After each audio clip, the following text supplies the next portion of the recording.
Welcome to Financial Insider Weekly. I'm your host, Michael Gray, CPA.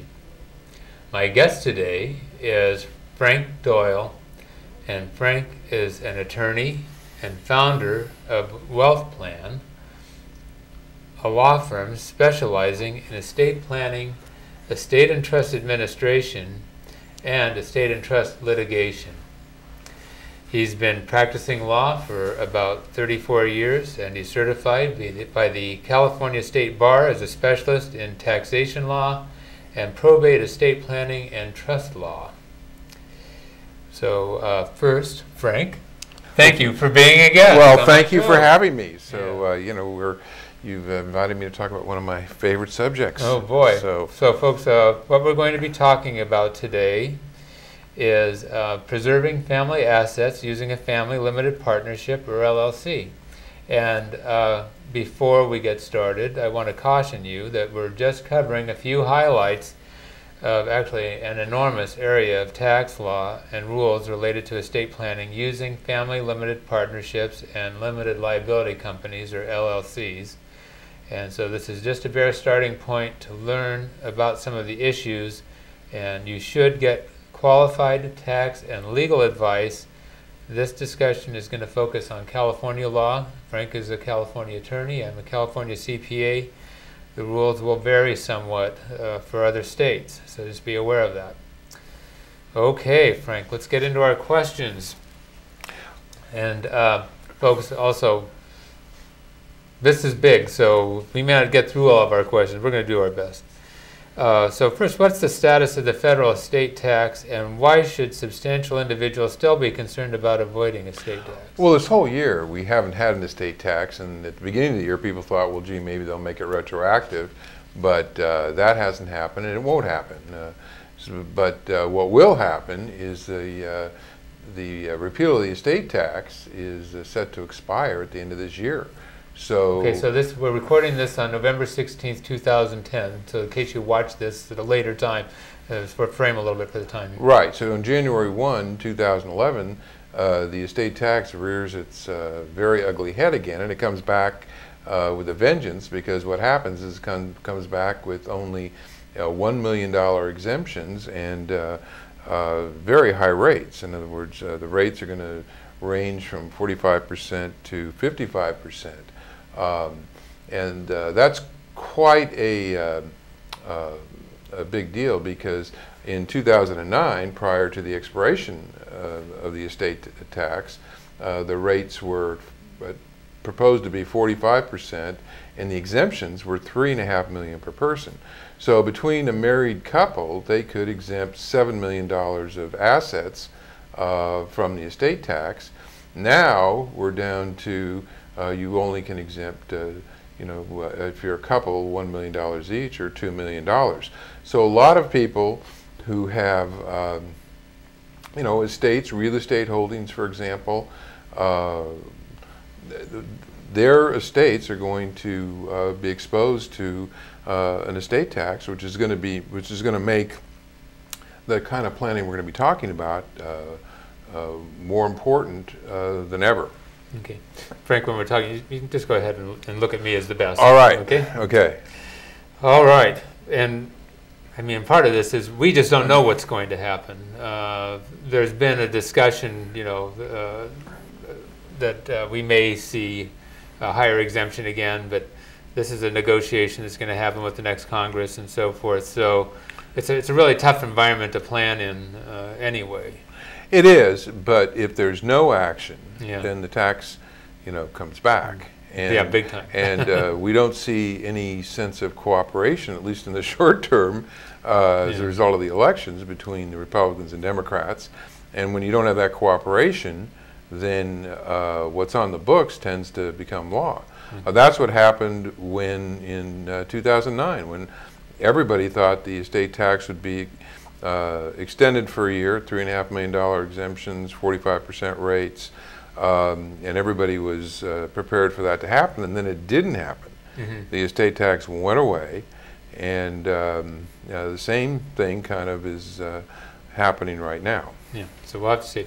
Okay, now what is an approach aside from conventional estate planning that can result in a significant reduction of the estate tax? Well, one of the things we have is when we're talking about, conventional planning, and our philosophy is estate planning is like building a house. And so the very first thing you want to do is have a good foundation plan. And that means having your living trust, utilizing the exemptions, maximizing the use of the marital deduction to the extent possible. It's part of a foundation. Then once that's there, then you can look at taking the next step, which in many cases involves establishing family limited partnerships. And where they're useful is where the family owns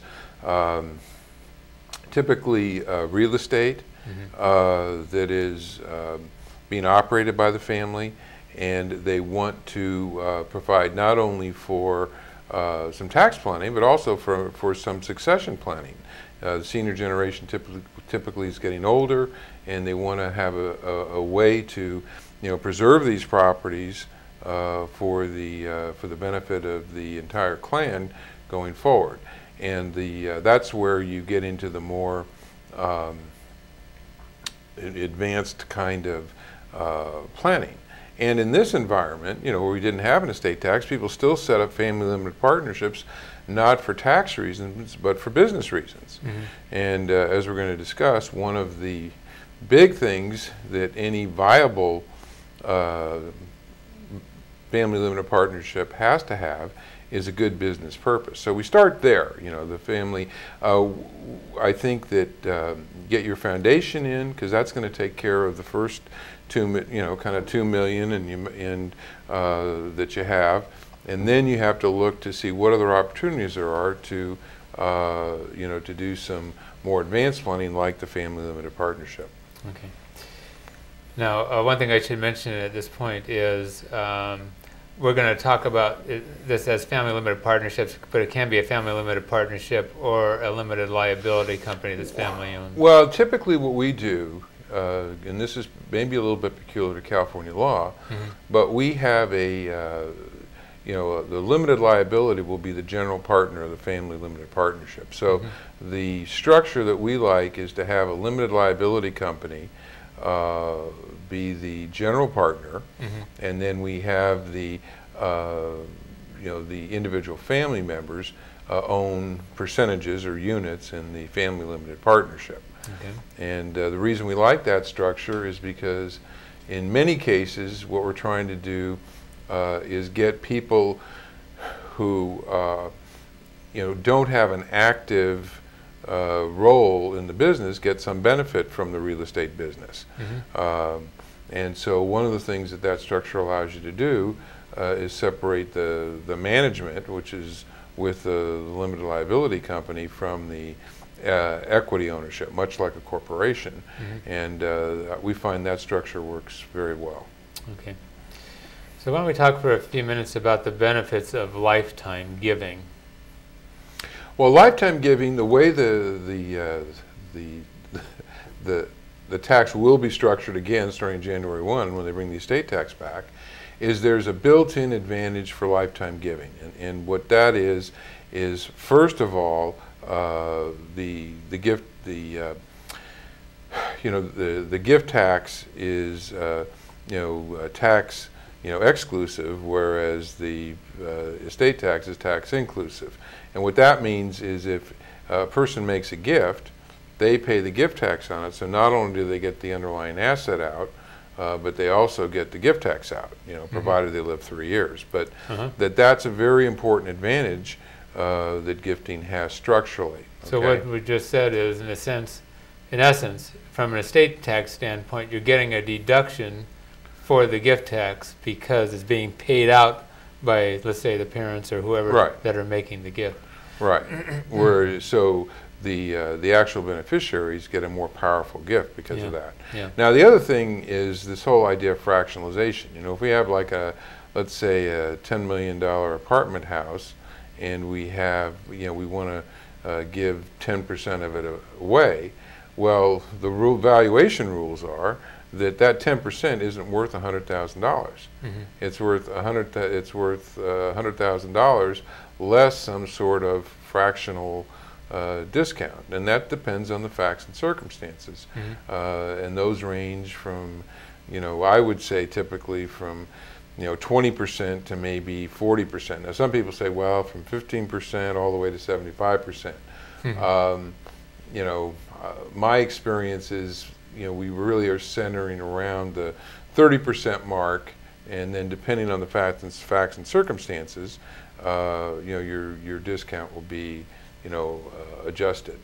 So, and this is really kind of the power of discount leverage gifting, so that people can maybe take that $100,000 gift and, let's say, give it down to their the beneficiary at a gift tax cost of only $60,000. So you give more for less. Yeah, you give a lot more for less, and I think that's that's important when people want to get these properties down to their beneficiaries prior to death.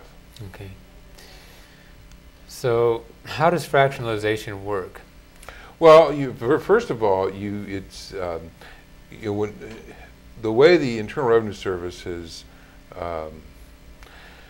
scrutinized this area, this isn't an area where you can skimp on valuations.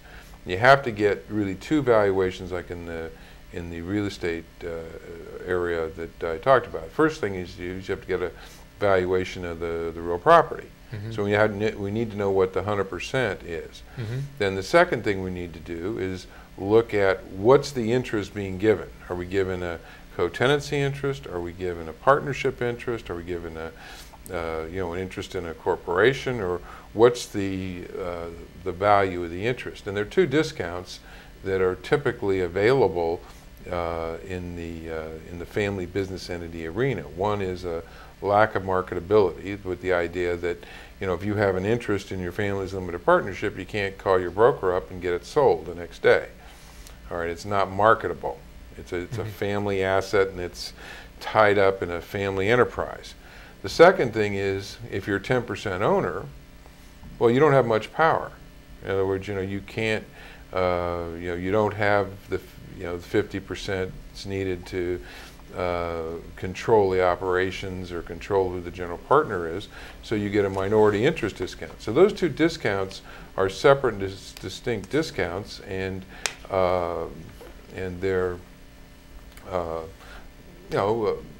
that the combination is what results in some of these higher percentages. If we have a 15% minority interest discount and a 15% lack of marketability discount, well, you've got 30%.